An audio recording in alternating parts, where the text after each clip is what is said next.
నాగర్ కర్నూలు జిల్లా Domalapenta SLBC టన్నెల్లో rescue operation కొనసాగుతోంది. గత వారం రోజులుగా NDRF, SDRF, army, navy, railway, Singareni team సహా ర్యాట్ మైనింగ్ బృందాలు శక్తి వంచన లేకుండా శ్రమిస్తూనే ఉన్నాయి.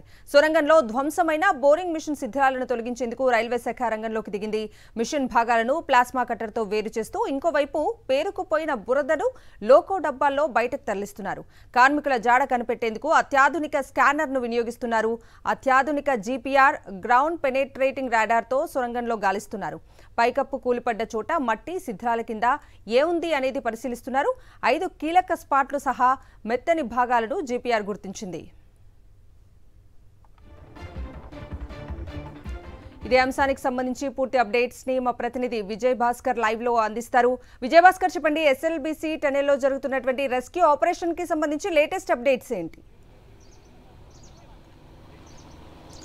కవిత, 8వ రోజు ఎస్ఎల్బీసీ వద్ద ఈ యొక్క సహాయక చర్యలు కొనసాగుతూనే ఉన్నాయి. ఇప్పటి వరకు టన్నల్లో చిక్కుపోయినటువంటి 8 మంది ఆచూకీ మాత్రం ఇప్పటి వరకు లభించలేదు. ఇప్పటి వరకు 12 వివిధ బృందాలకు సంబంధించి 600 మంది ఎప్పటికప్పుడు ఈ యొక్క సహాయక చర్యలో పాల్గొంటున్నప్పటికీ కూడా ఇప్పటికీ వాళ్ళ యొక్క ఆచూకీ లభించకపోవడం అనేటువంటిది ఉత్కంఠగా మారింది. ప్రధానంగా నిన్న కొంత పురోగతి సాధించడం జరిగింది. మొత్తంగా ఈ జీపీఆర్కి సంబంధించినటువంటి స్కానర్ ద్వారా, రాడార్ ద్వారా ఇచ్చినటువంటి స్కానింగ్లో వచ్చినటువంటి అనుమానితమైనటువంటి ప్రాంతాలు ఏవైతున్నాయో ఆ ప్రాంతాలను గుర్తించినటువంటి వద్ద తవ్వకాలు ప్రారంభించడం జరిగింది. ప్రత్యేకంగా 50 మంది సింగరేణికి సంబంధించినటువంటి కార్మికులను ఆ పనిలోనే నిమగ్నమయ్యారు.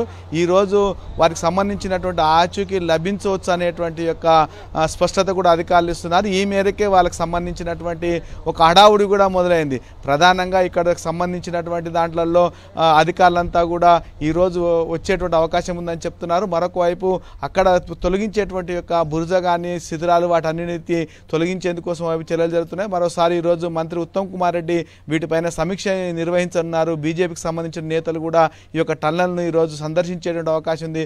మొత్తంగా రోజులు గడుస్తున్న కొద్దీ వాళ్ళ ఆచూకీ లభించకపోవడం మాత్రం అందరిలో ఉత్కంఠత రేపుతుంది. కానీ ఈరోజు మాత్రం మొత్తంగా వాళ్ళకి సంబంధించినటువంటి రెస్క్యూ ఆపరేషన్లో బిగ్ బ్రేకింగ్ వచ్చే అవకాశం అయితే ఉందని చెప్పి వాళ్ళు చెప్తున్నారు.